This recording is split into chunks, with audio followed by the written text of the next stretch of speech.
Windsor Castle. It looms over the Thames not as a palace, but as a warning carved from chalk and stone.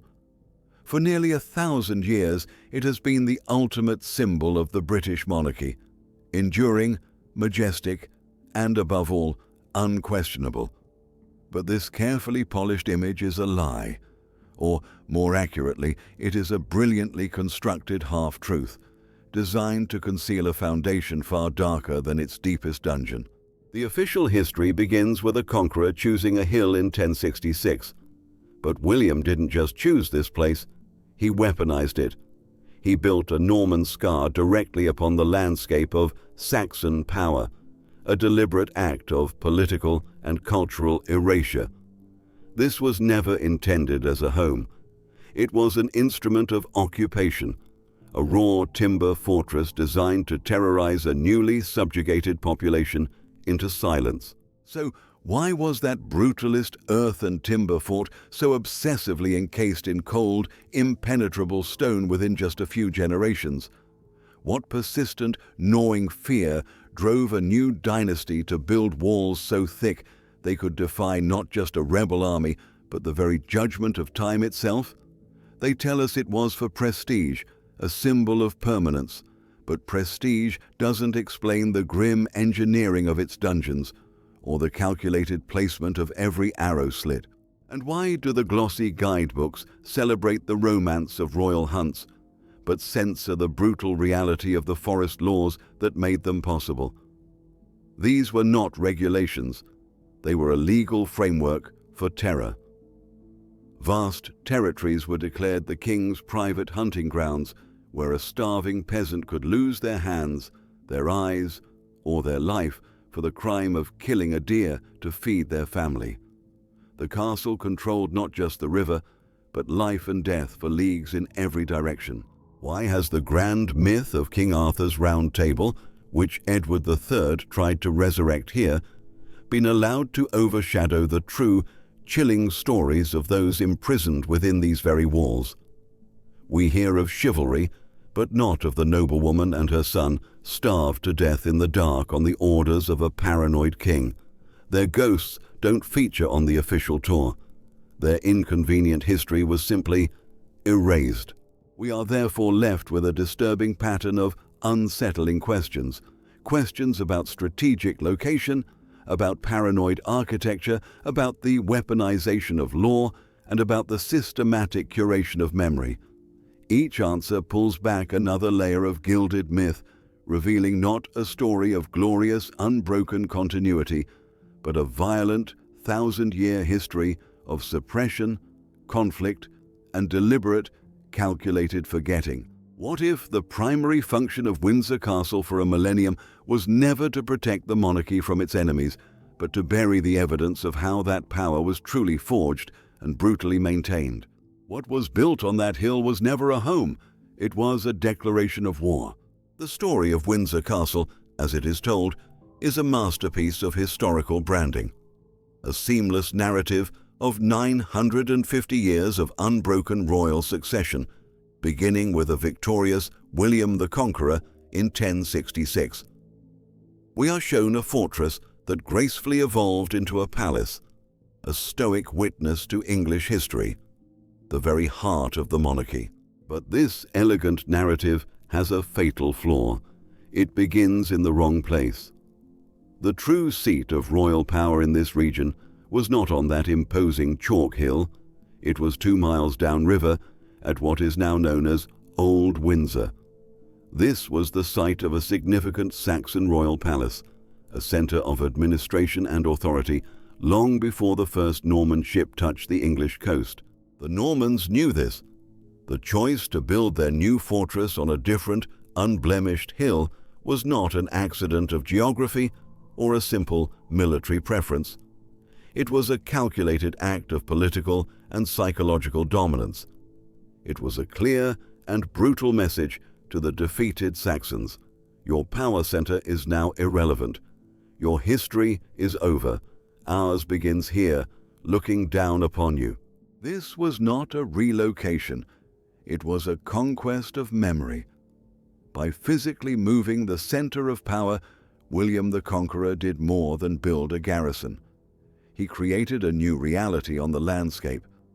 From its very first timber, the new Windsor was designed not to continue a legacy, but to bury one. It was a Norman scar placed directly over the heart of Saxon influence. This act of burying the past is a pattern, one that extends from the soil beneath the castle to the secrets sealed within its stone walls. The grand facade of chivalry and royal splendor conceals a far more vicious reality. To understand the true function of Windsor, we must look past the tapestries and state dinners and into the darkness. We must consider the case of Maud de Braose. Her name is not one you will find prominently displayed in the state apartments, yet her story is more revealing than any royal portrait. In the early 13th century, Maud was the wife of William de Braose, one of the most powerful barons in the realm, and a one-time favorite of King John. But the favor of a paranoid king is a fragile thing. A dispute over loyalty and money escalated into open defiance. King John, a monarch defined by insecurity and brutal retribution, saw Maud's outspoken challenge not as a political disagreement, but as a personal affront that required a lesson in absolute power. He hunted her family relentlessly. While her husband escaped, Maud and her eldest son William were captured and, according to the most chilling accounts, imprisoned within the walls of Windsor Castle. Their sentence was not a swift execution by the axe, a fate considered honorable for the nobility. It was a slow, calculated descent into nothingness, death by starvation. The historical record is grimly debated. Some chroniclers place their final agony at Corfe Castle, but the location is almost secondary. The act itself reveals the castle's true purpose. It was a tool of terror. Whether she drew her last breath at Windsor or Corfe, her fate became an inescapable message sent to every noble family in the kingdom. It demonstrated that the stone walls of the king's castles were not just for defense against foreign enemies. They were instruments for enforcing loyalty at home. They were cages, capable of inflicting a fate far crueler than a quick death on a battlefield. This forgotten atrocity and the deliberate erasure of the Saxon palace at Old Windsor are not separate stories. They are the same story, told centuries apart. They reveal that Windsor Castle was founded on an act of suppression and sanctified by an act of brutality. Its purpose was never merely to exist, but to dominate. This forces us to re-examine the very ground on which the castle stands. The official story credits its placement to military genius.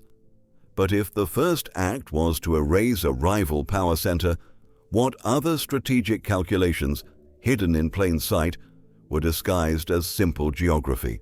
The simple answer, the one offered by military historians, is that the location was chosen for its textbook perfection. And it was. But to see it only as a military calculation is to miss the true, lethal genius of the decision. Geography is never neutral. It is the first and most powerful weapon in any conqueror's arsenal, and William wielded it with brutal precision.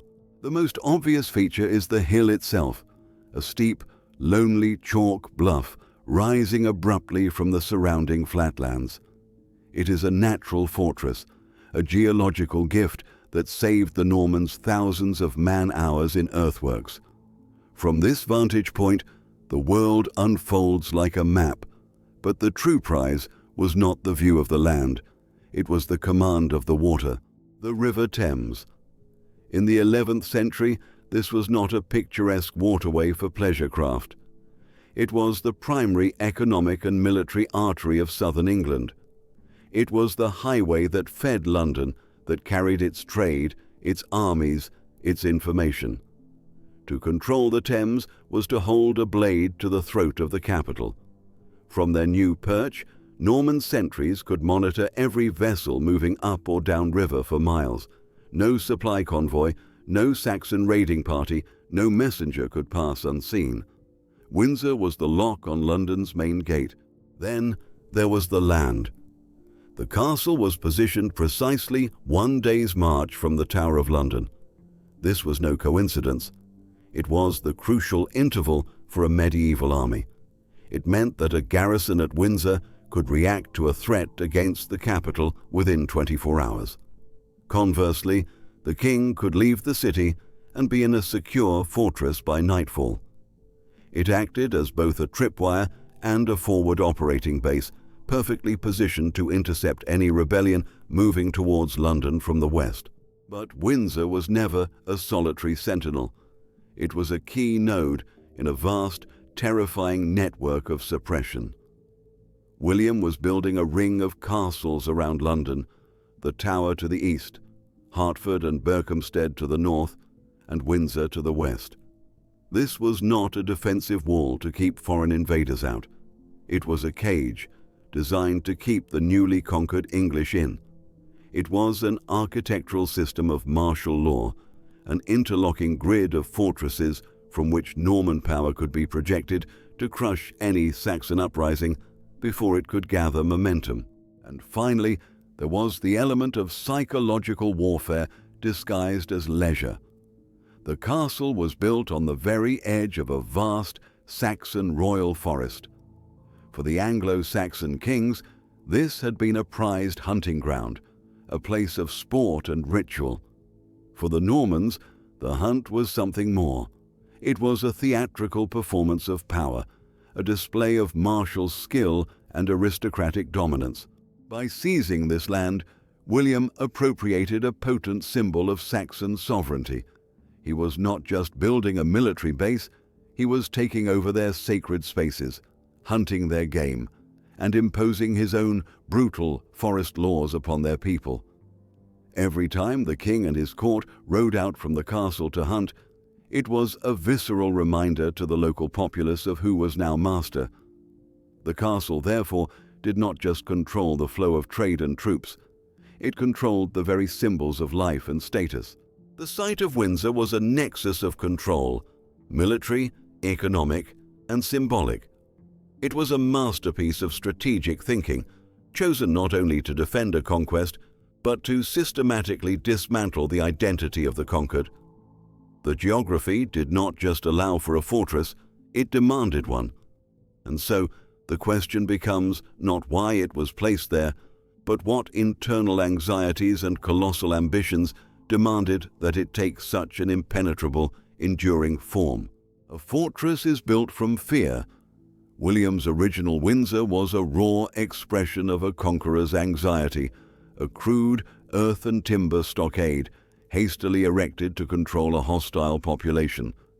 It was a functional, ugly piece of military hardware. Its purpose was not to inspire, but to intimidate. It projected only one message: obedience or death. But fear is a temporary fuel for a dynasty. A regime built solely on terror is brittle. The sons and grandsons of the conquerors face a different problem. Their challenge is not to seize power, but to legitimize it. They must transform the cold reality of invasion into the accepted order of the nation. They must turn the instrument of occupation into a symbol of permanence. This is the central secret of Windsor, its transformation from a weapon into a throne. The first crucial shift came with William's son, Henry III. By 1110, the immediate shock of the conquest had passed, but the realm was far from stable. Henry needed to demonstrate that Norman rule was not a permanent military campaign, but a functioning government. And so he did something radical. He chose to live at Windsor. By holding his Pentecost court within its walls, he made a profound political statement. He was declaring that the fortress was now safe enough to be a home. He was inviting the nobility not to a war council, but to a state occasion. This was the first deliberate act of domesticating the fortress. It was the moment the cold stone of military necessity began to be overlaid with the architecture of political theatre. The castle was no longer just a garrison. It was becoming a stage for the performance of kingship. 2 centuries later, this transformation reached its zenith under a king who was not a conqueror, but a native son. Edward III was born at Windsor. For him, it was not a strategic asset, it was his birthright. And he had an ambition far grander than mere stability. He sought to create a new English Camelot with himself as its Arthur. In the midst of the brutal 100 Years' War with France, Edward needed a powerful ideology to bind his fractious knights to his cause. He reached back into the mists of British mythology and pulled forth the legend of the Round Table, a symbol of chivalric unity and divine purpose, and he decided that Windsor would be its new home. In 1348, he founded the Order of the Garter, the most prestigious chivalric order in English history. This was not merely an honorific society, it was the enactment of a national myth. Windsor was to be its physical heart, a place where the greatest knights of the realm would gather in a fellowship of arms. The grim fortress had to be reborn as a palace of chivalry. For centuries, this was understood as a symbolic ambition, but the true, breathtaking scale of Edward's vision remained buried, a secret kept by the earth itself. Then, in 2006, archaeologists excavating in the Upper Ward made a staggering discovery. They unearthed the foundations of an immense circular building, 200 feet in diameter. This was no mere feasting hall. This was the physical footprint of Edward's Round Table, a monumental structure intended to give architectural form to a national legend. The project was ultimately abandoned, perhaps a victim of the Black Death or the immense cost of the war, but its ghost remains in the ground. The foundation is the hard evidence of a monarch's attempt to weaponize mythology, to transform a castle of conquest into a cathedral of chivalry. The discovery proves that the evolution of Windsor was not a gentle, organic process. It was driven by the specific, often grandiose ambitions of the monarchs who inhabited it. They were not just maintaining a building, they were reshaping it to project a new idea of power. The motivation was no longer the conqueror's fear of the Saxon peasant, it was the king's desire to cast a legendary shadow across the whole of Christendom. The castle's exterior, therefore, had to become a new kind of message to the world. That new message to the world was not written in ink, but carved in stone, layer upon brutal layer, each one telling a different, more sophisticated lie. The architecture of Windsor is a physical record of the monarchy's evolving propaganda, a masterclass in how to turn a threat into a fairy tale. It began as an open wound on the landscape. William's first castle was a crude motte and bailey, a hastily thrown-up mound of earth topped with a splintered wooden tower, all encircled by a rough palisade. Its design was brutally honest. It was cheap, fast, and effective. It was not meant to be beautiful, it was meant to be seen. Its message was simple and visceral. We are here, we can kill you from above, do not resist. It was the architecture of occupation, temporary, aggressive, and utterly without pretense. But a dynasty cannot live in a temporary threat. Wood rots, it burns, it speaks of impermanence. For the next generation, under Henry II, the message had to change. The dynasty needed to project stability, to claim that their rule was not an ongoing military crisis, but a permanent, natural state. So the wood was ripped down and replaced with stone. This was not a simple upgrade. It was a fundamental shift in communication. The construction of the first stone round tower and the massive curtain walls was a declaration of permanence. Stone does not rot. It suggests an institution as enduring as the geology of the land itself. It was a message to the restive barons and the subjugated populace that the Norman regime was no longer a temporary fixture, it was forever. This wasn't construction, it was a rebranding campaign in masonry. Centuries later, Edward III added another layer of meaning. The castle he inherited was a grim, powerful stone fortress. But his ambition was not merely to be powerful, it was to be legendary. To house his new Camelot, the Order of the Garter, the stark military functionality of the fortress was insufficient. It needed to speak of chivalry, of a glorious, mythical past. And so Windsor was cloaked in the language of the Gothic.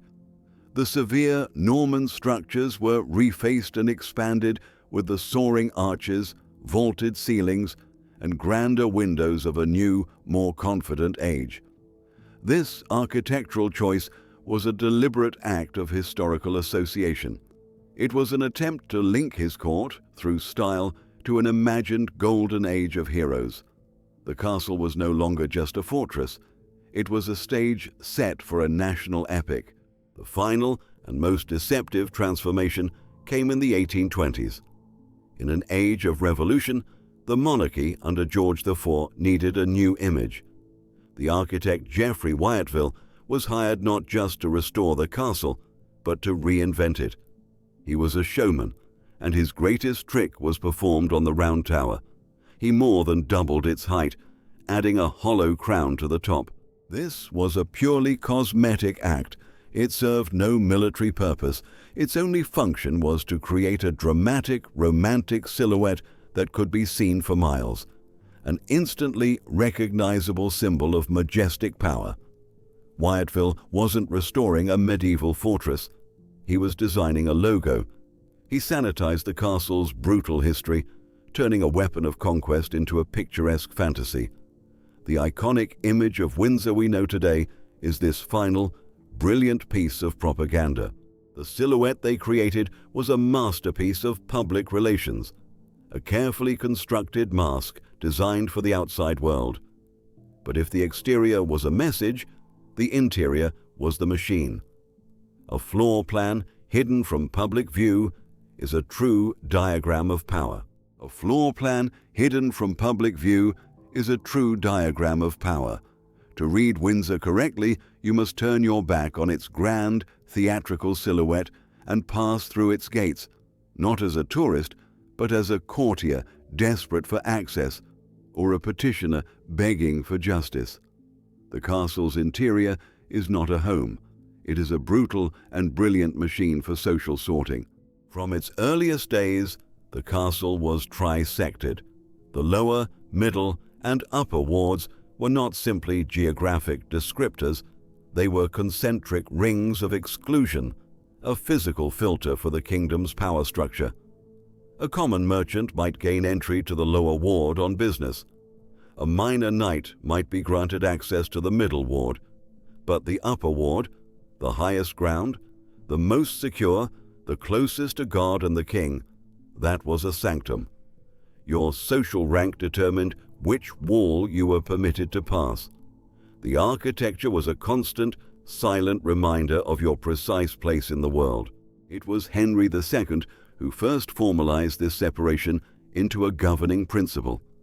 He established the public royal apartments in the lower ward.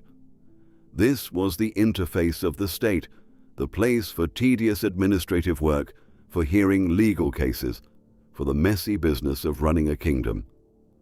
But his private apartments were established far away, in the secluded and heavily guarded upper ward.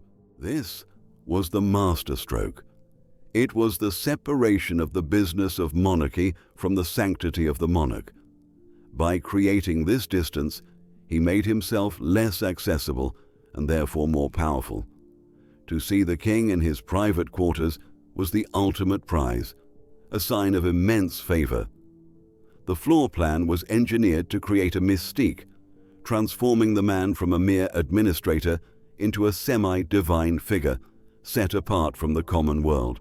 For centuries, the true antiquity of this design was buried under layers of renovation and redecoration. But then came the fire of 1992. That catastrophe became an act of violent archaeology. As the flames tore through the state apartments, they stripped away the gilded ceilings and priceless tapestries, exposing the ancient bones of the castle. In the ashes, archaeologists found the proof they were looking for.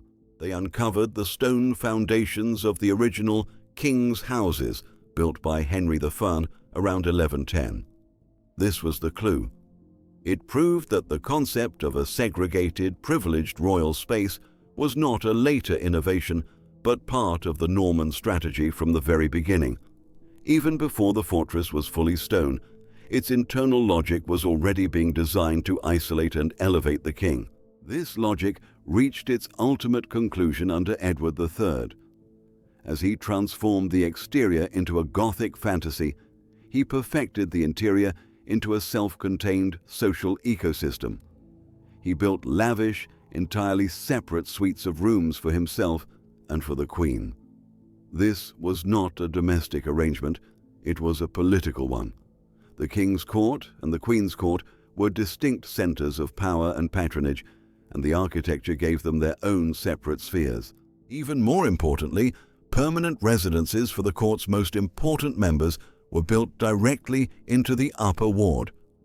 The inner circle no longer just visited the king, they lived with him, trapped in a cage of privilege and paranoia. Their lives were entirely circumscribed by the castle's rules, their loyalty ensured by constant proximity and surveillance. The upper ward became a machine for living, a mechanism where every corridor, every guarded doorway, and every private chamber reinforced the rigid hierarchy of power. This intricate machine for controlling people was not contained by its own walls. Its ultimate purpose was to project that control outwards, to domesticate not just the court, but the wilderness itself. To domesticate the wilderness was the final act of a perfect conquest. The true reach of Windsor's power was never defined by the range of a crossbow fired from its battlements.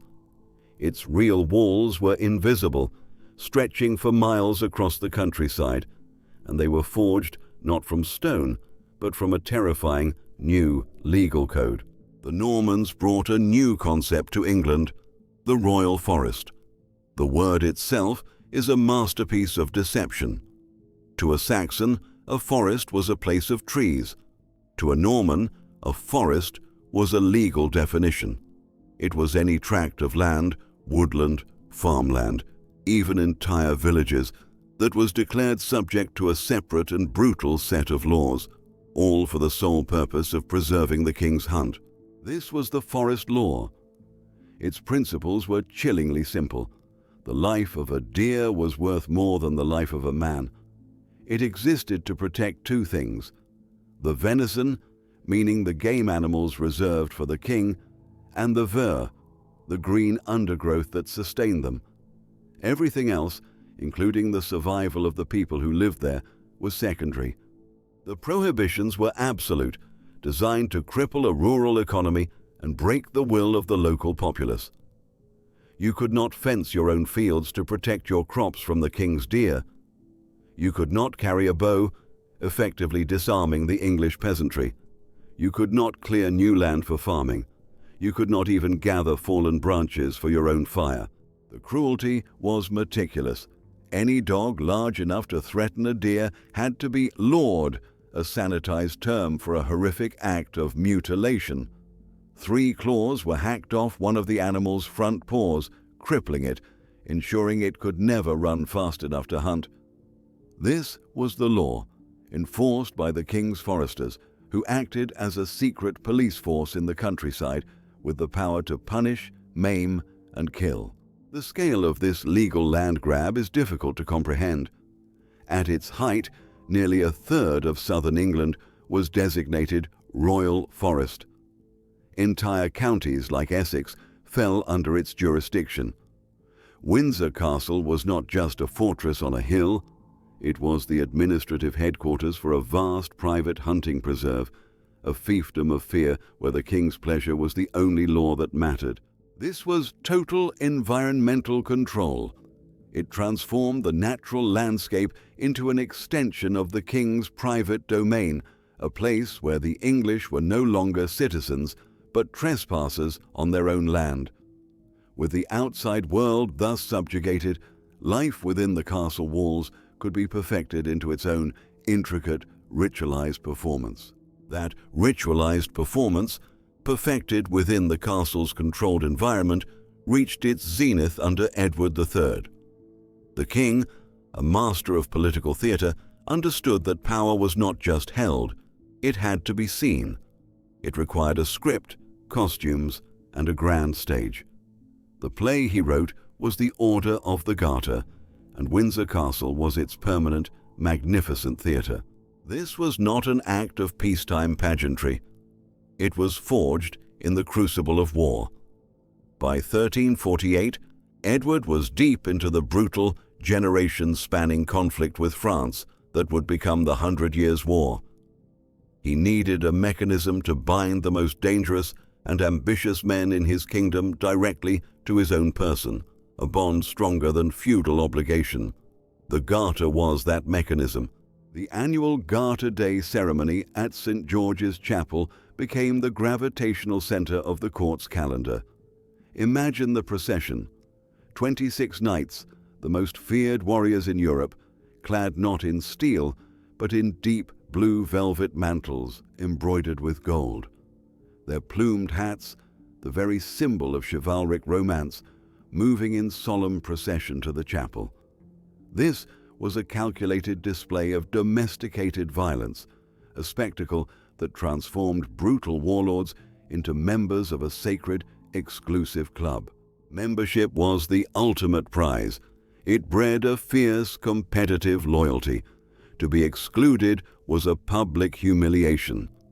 The order created a closed circle, a privileged elite who shared secrets, rituals, and a direct line to the king. It turned potential rivals into sworn brothers, their ambitions channeled not against the throne, but in service to it and to each other. It was, in effect, a magnificently costumed conspiracy with the king at its center.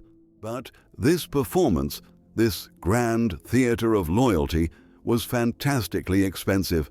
The robes, the jewels, the lavish feasts, the constant maintenance of the chapel, it all had to be paid for.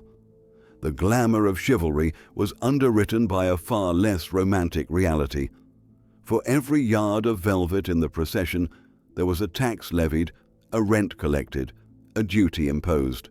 The power celebrated within the castle walls was fueled by a vast, efficient, and often brutal economic engine that operated far beyond them.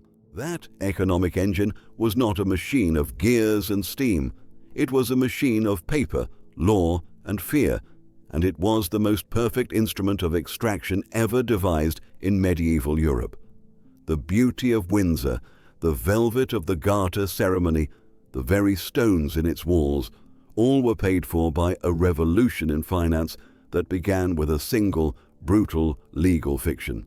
The moment William the Conqueror won the Battle of Hastings, he declared that every inch of English soil, every field, every river, every village was now his personal property.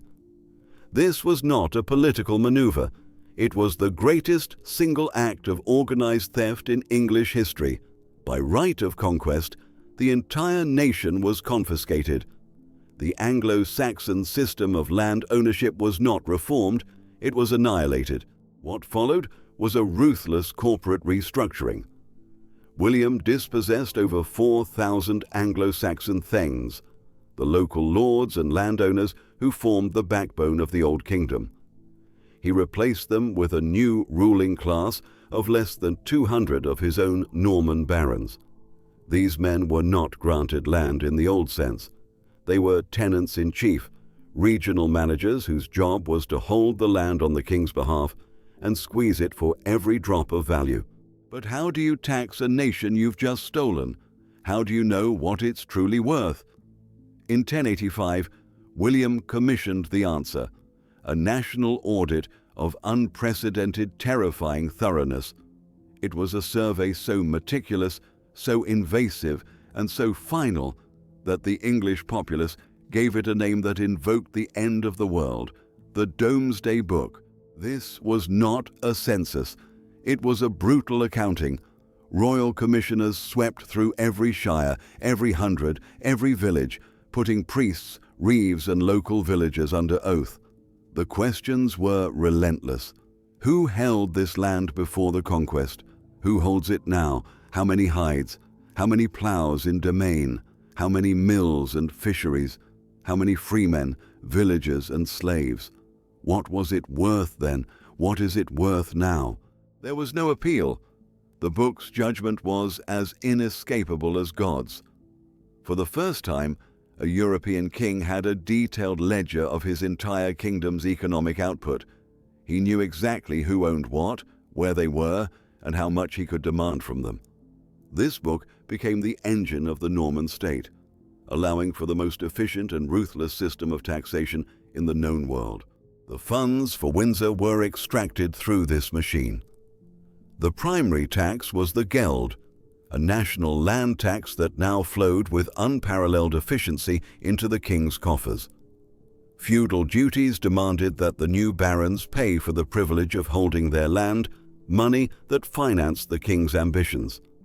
And at the bottom of the pyramid were the conquered English, whose labor could be commandeered, whose harvests could be taxed, and whose wealth was systematically siphoned upwards. Every stone hauled to the top of Windsor's hill was paid for by this system. Every mason's wage, every barrel of lime, every nail forged in a blacksmith's fire was underwritten by the dispossession of an entire people. The castle's grandeur is not a monument to English heritage. It is a monument to the terrifying efficiency of the Norman extraction machine. This system was so total, so seemingly perfect, that it appears indestructible. And yet, this brutal economic truth has been almost completely overshadowed by a more romantic narrative of kings and chivalry. A story this fundamental does not simply fade away by accident. It must be eclipsed by a conflict so profound that it threatens to tear the entire structure down. That machine was designed to be unbreakable, but its architects made one fatal miscalculation. They assumed the men who operated it would remain forever loyal to the man who owned it. The Norman system was a pyramid of power, but it depended on the consent of the powerful barons just below the king. What happens when the king pushes that system so far that the pyramid inverts and the full weight of the machine turns against its master? The answer is the First Barons' War, and its epicenter was Windsor Castle. The story, we are told, of the monarchy is one of majesty challenged, but ultimately prevailing. It is a narrative of continuity. But this narrative is a carefully edited film from which the most terrifying scene has been deliberately removed. This is that scene. The conflict that should define Windsor's history is the one that has been most successfully obscured, because it proves that the castle and the monarchy itself was never invincible. It was, for a few desperate months, on the verge of utter collapse. The catalyst was King John. He was a king who inherited the tools of a conqueror but lacked the conqueror's authority. He treated the Domesday machine not as a tool for governance, but as a personal instrument of extortion. The relentless taxation and feudal demands were no longer just levied against the conquered English. John turned the full, crushing force of the system against his own Norman barons. The ledger of national assets became his personal book of grudges. He demanded exorbitant fees, seized lands on flimsy pretexts, and took hostages from noble families to ensure their compliance. By 1215, the barons had had enough. In the water meadows of Runnymede, in the very shadow of Windsor Castle, they forced King John to sign a document, a great charter. We call it Magna Carta. Today, it is revered as the foundation of liberty. But in 1215, it was a desperate, last-ditch ultimatum. It was a list of demands from the shareholders of the English enterprise to a CEO who had gone rogue. And the moment the ink was dry, John, with the backing of the Pope, repudiated it. The treaty failed. The Civil War began. What happened next was unthinkable. The barons, seeing no hope of reforming their own king, committed the ultimate act of treason. They invited a foreign power to invade and seize the throne. They offered the crown of England to Prince Louis of France. This was not a rebellion. It was a hostile takeover, and it almost worked. Louis landed in England not as an enemy, but as a guest of the aristocracy. London threw open its gates to him. The kingdom fractured, with a majority of the barons siding with the French prince. King John was left with a handful of strategic castles, and the most important of them all was Windsor. It was the linchpin of his defense, the great stone symbol of the royal authority he still claimed to possess. For Louis to win, Windsor had to fall. In the summer of 1216, a tide of rebellion arrived at the castle's gates.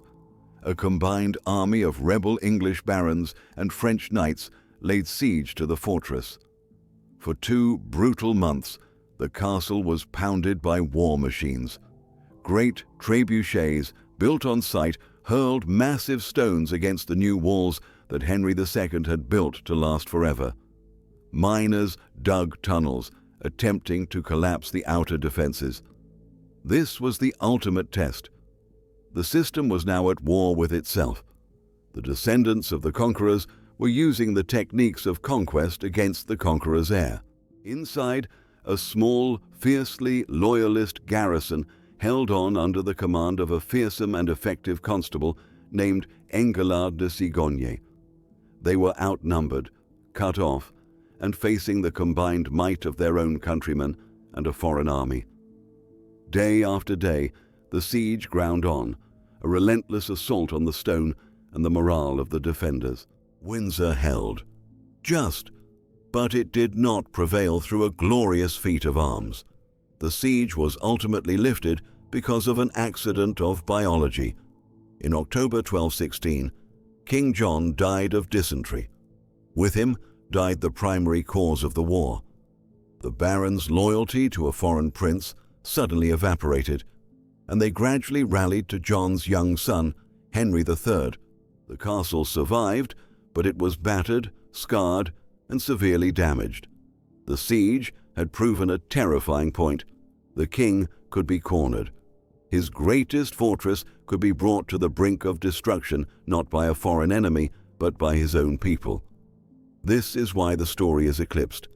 A symbol of power cannot afford a history of such profound vulnerability. The official narrative celebrates Windsor the palace, Windsor the home of the Garter, Windsor the romantic icon. It cannot accommodate Windsor, the grim survivor of a catastrophic civil war that nearly ended the dynasty. The repairs that followed under Henry III were not just an act of restoration, they were an act of architectural forgetting, plastering over the deep scars of near failure. But scars, whether on stone or on the memory of a dynasty, have a cost.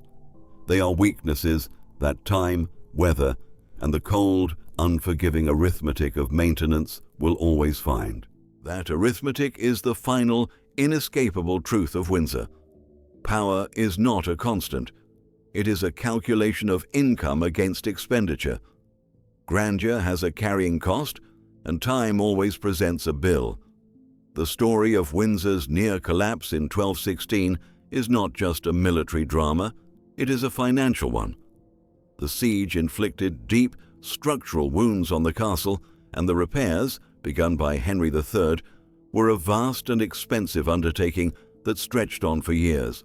This cycle of crisis, repair, and immense cost became the castle's secret rhythm. For all its appearance of timeless permanence, Windsor has spent much of its history teetering on the edge of decay. After the glories of Edward III's chivalric age, it entered a long, slow decline. By the 18th century, the great symbol of the monarchy was a neglected wreck. Roofs leaked, stonework crumbled, and entire sections were uninhabitable. It was a rotting tooth in the mouth of the nation, an embarrassment that required yet another colossal injection of capital under George III and George IV to restore its dignity. But the most brutal lesson in the arithmetic of decay came not from a medieval siege, but from a single misplaced spotlight. On November 20th, 1992, in the Queen's private chapel, a hot lamp was pressed too close to a curtain. It was a mundane, trivial accident, the kind that could happen in any home. But Windsor is not any home.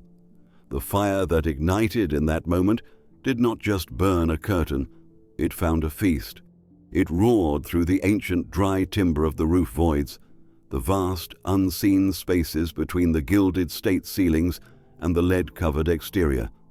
It became an unstoppable force, a ravenous beast consuming a millennium of history. For 15 hours, the fire raged. The world watched as the orange glow consumed St. George's Hall, the grand reception room, the very heart of the castle's state apartments. It was a visceral, horrifying spectacle. The roof of the Great Hall, a masterpiece of modern Gothic engineering, collapsed into a molten wreck.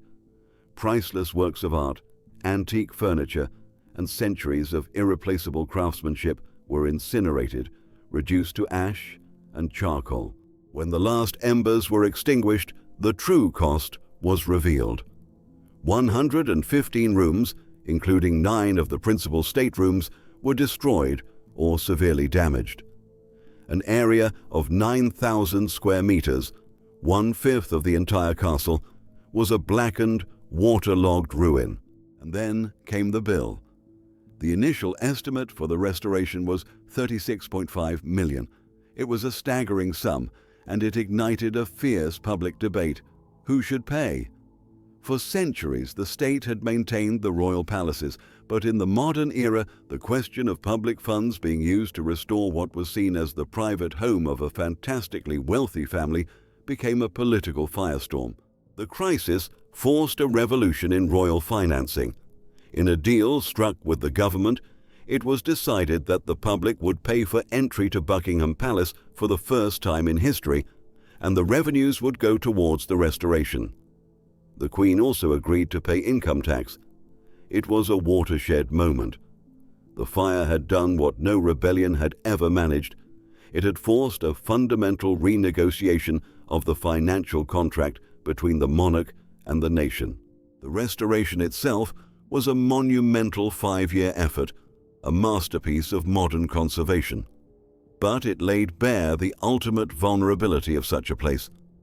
Windsor is not just a building, it is a vast, complex, and fantastically expensive machine that is in a constant state of managed decay.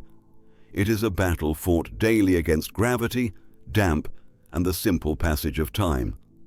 The fire was not an isolated disaster, it was merely a catastrophic acceleration of an inevitable process.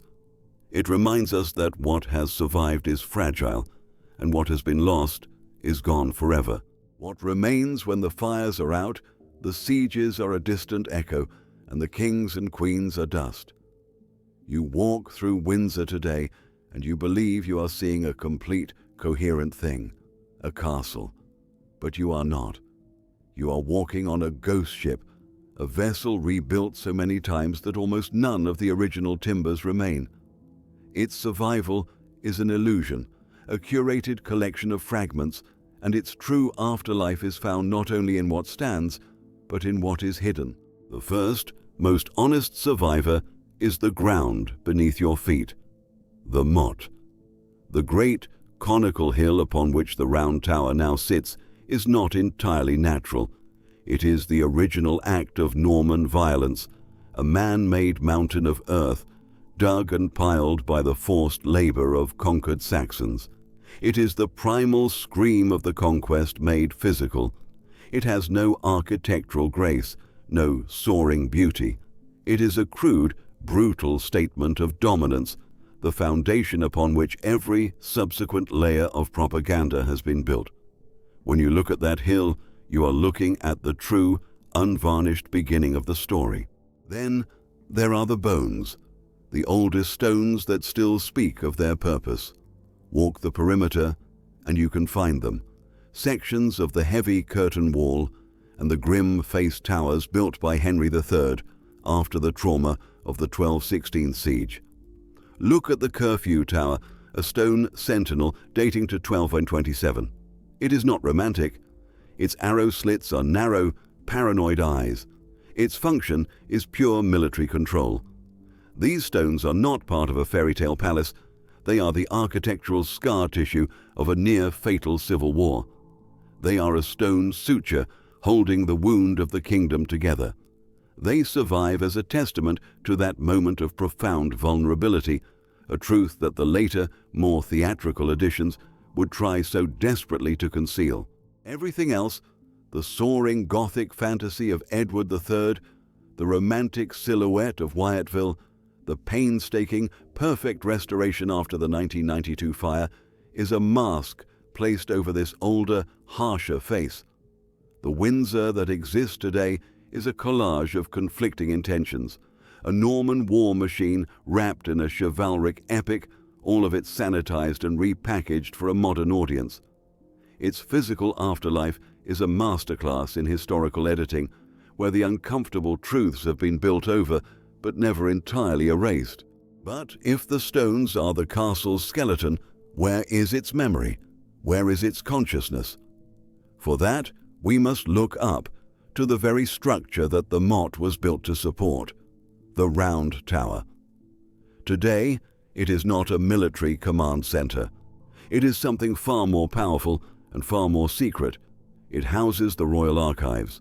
Established officially in 1912, the archives are the central nervous system of the Crown.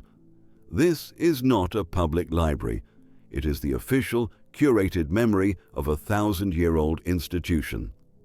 Within its climate-controlled strongrooms lie the paper ghosts of Windsor and the monarchy itself. The private letters of Queen Victoria, the secret political correspondence of George III, the household accounts that detail the precise cost of a king's coronation robes, the war diaries, the treaty negotiations, the intimate, unvarnished records of a dynasty. Here lie the receipts for the acts of power, the brutal arithmetic of rule, the whispers, scandals, and secrets that the official histories have smoothed over. This is the ultimate paradox of Windsor's survival. The archives represent one of the most significant acts of preservation in modern history, but they preserve history by locking it away. Access is not a right, it is a privilege granted sparingly after a long process of vetting and formal application. The doors of the Round Tower are more difficult to breach than any medieval gatehouse. The gatekeepers are not men in armor, but polite, scholarly archivists who are the custodians of a private, and therefore controllable, history. This secrecy is a source of profound controversy among historians. History, written from the outside, using only publicly available documents, will always be incomplete. The truth, in all its messy, inconvenient detail, lies in those boxes. What financial arrangements, what political compromises, what personal failings are documented on the brittle pages within? What would the unedited letters of monarchs reveal about the carefully constructed image of public duty? The royal archives are, therefore, the final and most sophisticated defense of the castle. They represent the transformation of power from physical force to the control of information. The most important treasures are no longer the crown jewels in the Tower of London, but the narrative itself, stored and guarded in the highest keep of Windsor. So what, then, is the true afterlife of this place? It is a profound and unsettling duality.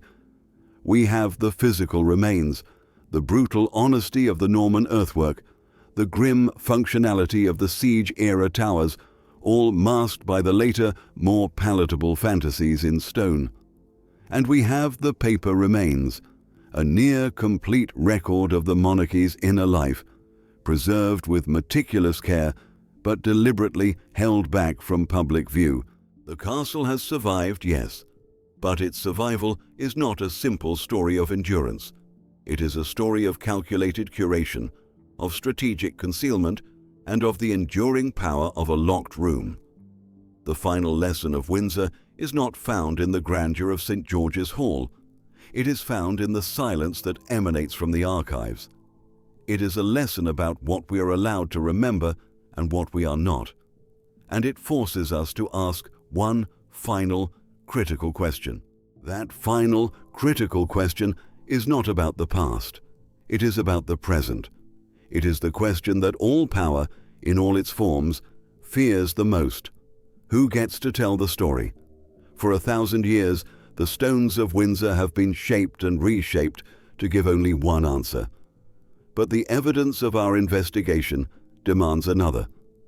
The lesson of Windsor Castle is not a comforting story of endurance. It is a brutal, practical, and deeply relevant manual on the true nature of power, its inherent fragility, and the relentless cost of its survival.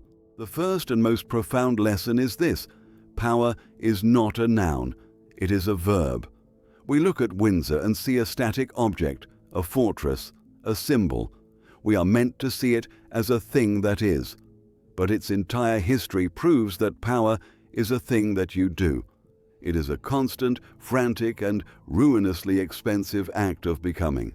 Its longevity is not the product of inherent strength, but of a desperate, unbroken chain of adaptation, rebranding, and ruthless self-correction. Windsor survived not because it was invincible, but because its masters were willing to change its story, its form, and its function whenever reality threatened to tear it down. It was a military outpost when it needed to terrorize, a chivalric theater when it needed to inspire, a romantic fantasy when it needed to charm, and a tourist attraction when it needed to pay for its own repairs. Its only core principle is the principle of survival.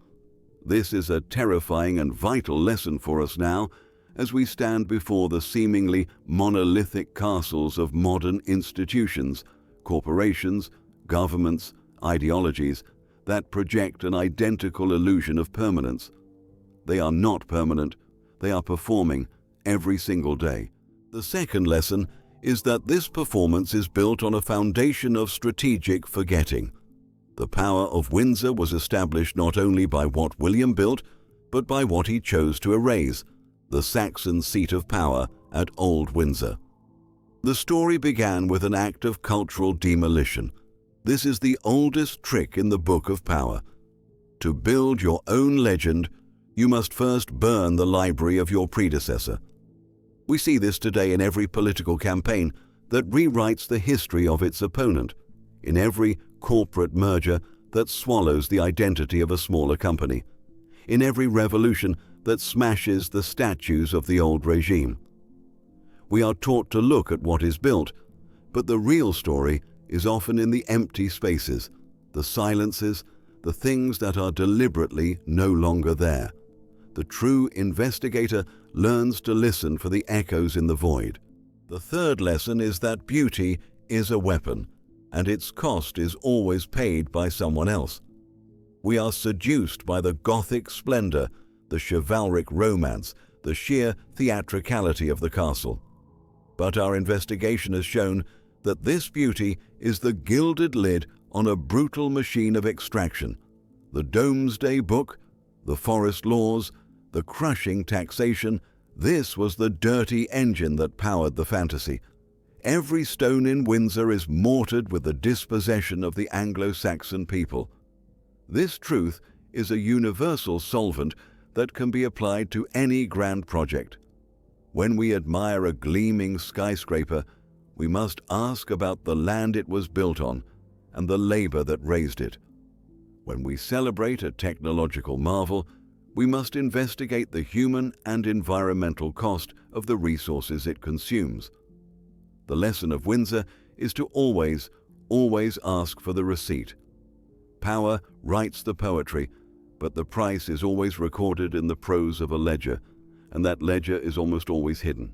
This brings us to the final and most urgent lesson. The ultimate battlefield is the archive. The near destruction of Windsor during the Barons' War revealed its physical vulnerability, but its true survival into the modern age is guaranteed by a far more sophisticated defense, the control of its own narrative, locked within the Round Tower. Power in the 21st century is no longer solely about stone walls and armies. It is about the control of information. The most powerful institutions are those who can curate their own history, who can grant or deny access to the truth, who can decide which stories are told and which remain buried in a climate-controlled vault. The secrecy of the royal archives is not an anomaly. It is the model. Every major corporation has its own archive of internal memos. Every government has its classified documents. Every political party has its opposition research. They understand that the person who controls the past controls the present. So, why does this 1,000-year-old story matter now? It matters because we are all living within the walls of castles we cannot see. We are subject to grand narratives designed to make power seem natural, inevitable, and permanent. The lesson of Windsor is a call to become our own investigators. It is a blueprint for critical thinking. It teaches us to question the facade, to look for the scars of conflict, to calculate the hidden costs, and to demand access to the archives. It proves that history is not a settled story to be passively consumed. It is a live investigation, and the stakes are the truth itself. For those of you who wish to take up this work, the tools are there. The key to the unwritten chapters of Windsor lies, as we've seen, in the royal archives. Be warned, the path is not easy. The application process is a modern reflection of the castle's ancient gates, designed to test and vet those who seek entry. It requires patience, academic rigor, and a clear purpose. It can take months, even years. This very process is a lesson in how tightly information is controlled. But for those who persist, the reward is access to the raw data of history, the unedited voice of the past. But do not neglect the ground. The archaeological reports from the post-fire restoration and other modern excavations are your second key. They reveal the physical truth that the paper record may seek to hide. Stone and soil do not lie in the same way that a court chronicler does. They show you the foundations of the abandoned Round Table, the scorch marks of forgotten fires, the brutal reality that lies beneath the manicured lawns. This investigation was not easy.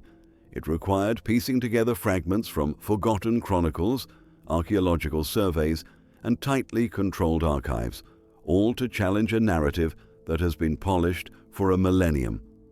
This is the work we do. We don't just tell stories, we excavate them, and this work is only possible with your support. If you believe in the importance of asking these hard questions, of looking past the gilded facade to find the hidden machinery of history, then join us. Like this video to signal that these deep dives matter. Subscribe and become part of a community dedicated to uncovering the truth. And most importantly, use the comments below to direct our next investigation. What institution, what dynasty, what forgotten structure holds a secret that needs to be brought into the light? Where should we point our lens next? The lessons of Windsor are clear. Power is a performance, beauty is a weapon, and the truth is always archived. Our job is to find the key. The investigation continues.